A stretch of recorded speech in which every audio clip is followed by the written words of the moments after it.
Деңиз, океандын түбүндөгү таң калыштуу кубулуштар.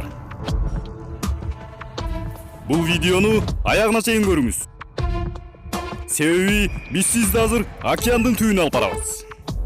Ал эми океандын түбүндөгү сырлар космоско салыштырмалуу өтө көп.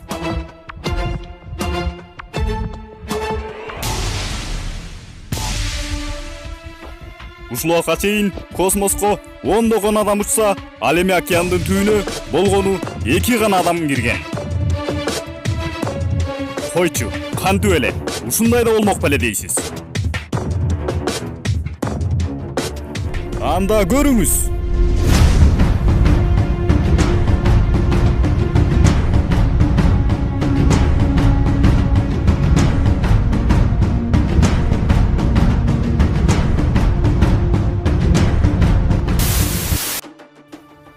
Биздин жер планетабызда эң терең жер бар.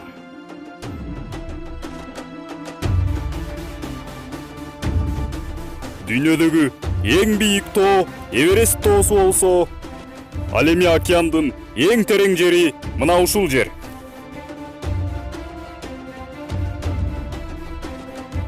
Бул тереңдикте кандай гана сырлар бар экенин элестете да албайсыз. Жана өтө таң калыштуу жаныбарлар жашашат. Ал жер Марианская впадина деп аталат.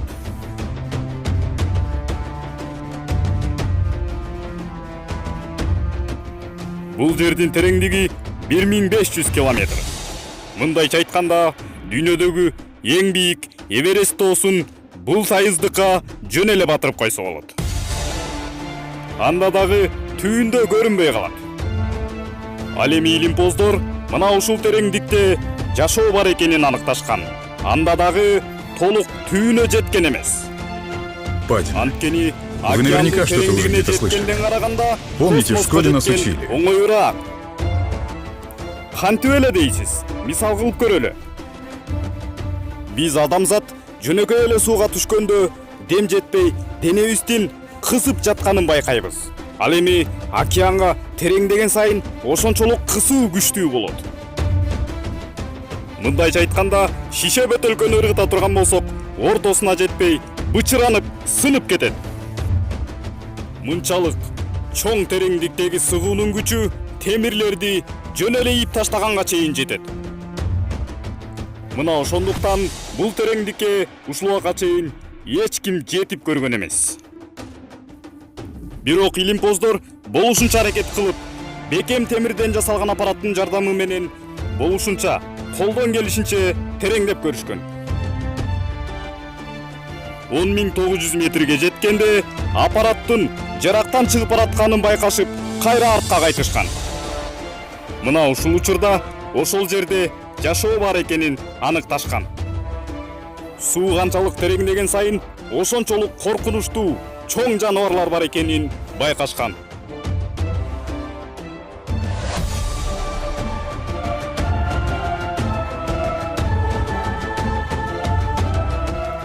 Алар ар түрдүү жана өтө көп болгондуктан бирөөсүн эле мисал кылып көрөлү. Мегалодон.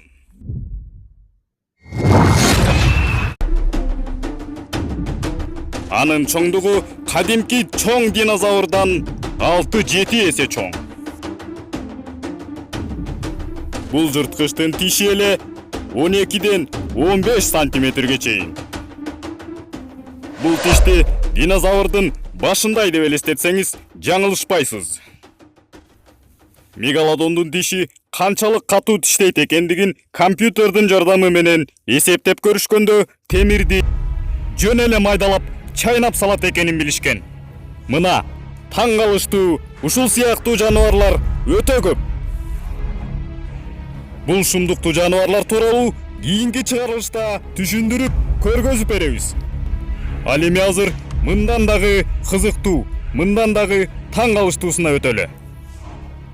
Океандын түбүнө түшүп, суу астындагы жашоону, андагы таң калыштуу жаныбарларды, адамзат үчүн ачылыш кылып келе жаткан адам тууралуу сөз кылалы.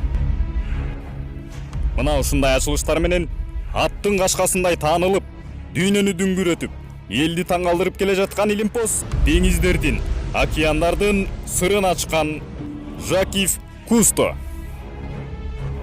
Кустонун командасы аны океандардын падышасы деп коюшчу. Мына дарыяларды жана деңиздерди изилдеп жүрүп, бир күнү Кусто таң калыштуу окуяга туш болот. Көрсө, дагы бир жерде аралашпаган, таң калыштуу бир деңиз бар экен.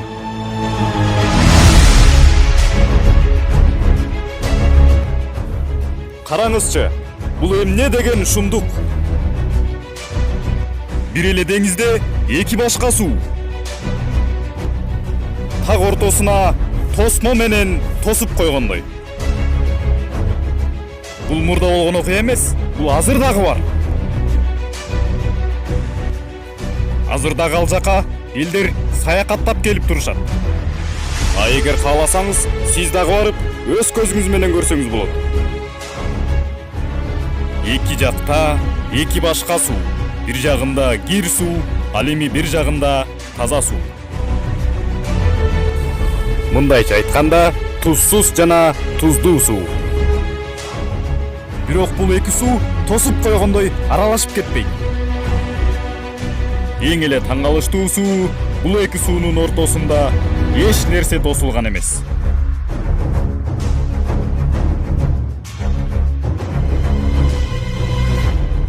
Суунун астындагы жандыктар бир жагынан бир жагына өтүп жүрө беришет.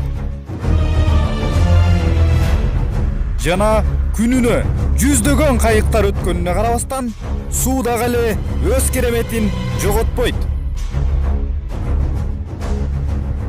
Бул эч качан аралашпаган суунун сыры, керемети эмне деп ойлойсуз?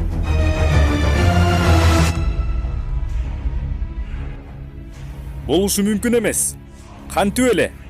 Бул эки суу эч эле бири-бирине аралашып кетиш керек болчу, деп таң калган Илимпос Жакив Кусто. Так ушул жерди кылдаттык менен изилдөөгө киришет.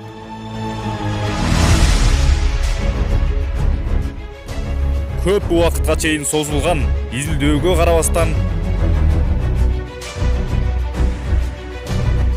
бул жерде адамзатынын акылы жеткис бир сыр бар экенине ынанды. Кустонун изилдөөсү таң калуу менен башталып, таң калуу менен аяктады. Мынчалык таң калыштуу нерсеге кабылбаган Жакив Кусто бул нерсени ачылыш кылсам деп ойлойт. Бул деген жөнөкөй эмес, өтө керемет нерсе деп элге алып чыгууну каалайт. Өмүрүмдөгү эң чоң глобалдуу ачылыш кылам деп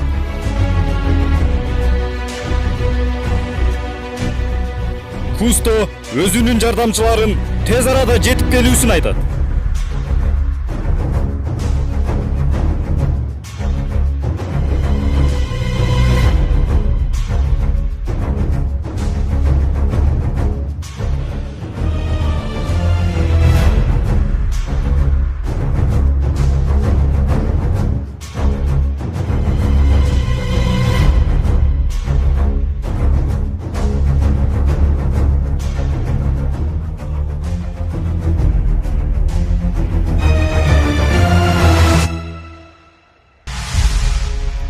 Кустонун командалары тезинен жетип келишип, эмне болду Кусто?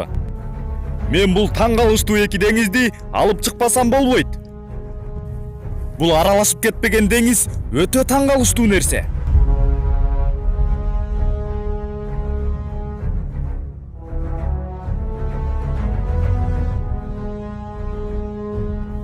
Биз бул нерсени алып чыгып, элге ачылыш жасайбыз. Дегенде жардамчылардын бири Кустонун сөзүн бөлүп: Кусто, бул нерсе эч эле ачылып калган да. Сен билбейсиңби? Кустонун көзү тостое түшүп: эмне? Кандайча? Бул аралашпаган эки деңиз теч эле Куранда жазылган.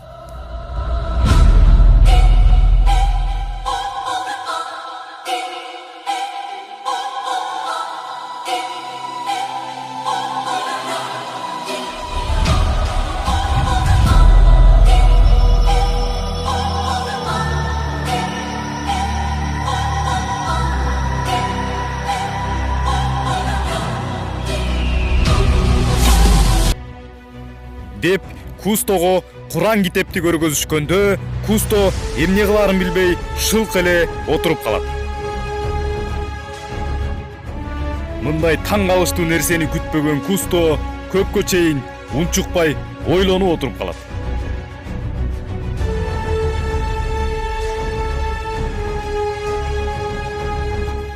Ой баскан абалда жанындагысынан: "А бул китептин автору ким? Буну ким жазган?"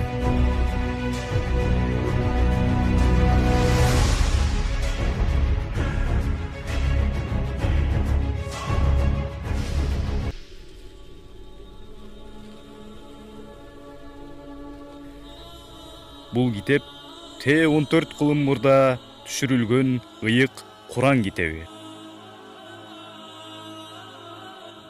Ыйык Куран бул ааламды жараткан Аллах Тааланын сөзү.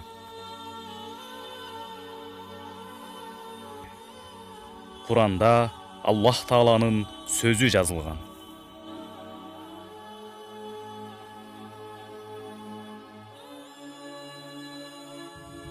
Бул сөздөрдү угуп аткан Кустонун жүрөгү элжиреп, көзүнө жаш толо түштү. Кусто эң акылдуу адам эле. Кусто өмүр бою изилдеген өмүрүндөгү таң калыштуу нерселердин эң таң калыштуусу ушул кошулбаган эки дарыя эле. Ал дагы Куранда жазылып калганын көрүп, Кустонун абалын өзүңүз деле билип турсаңыз керек.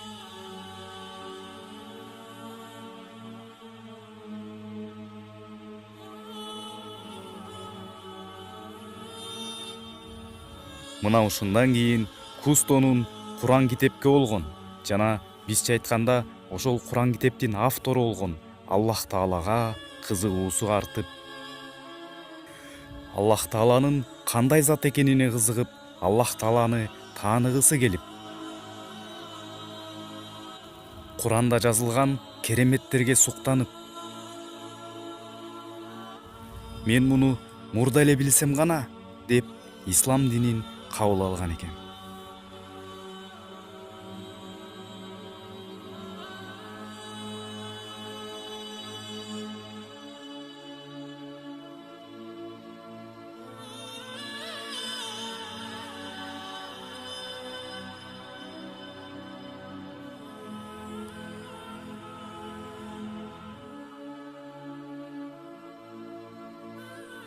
Видеону даярдаган Шумдук ТВ каналы.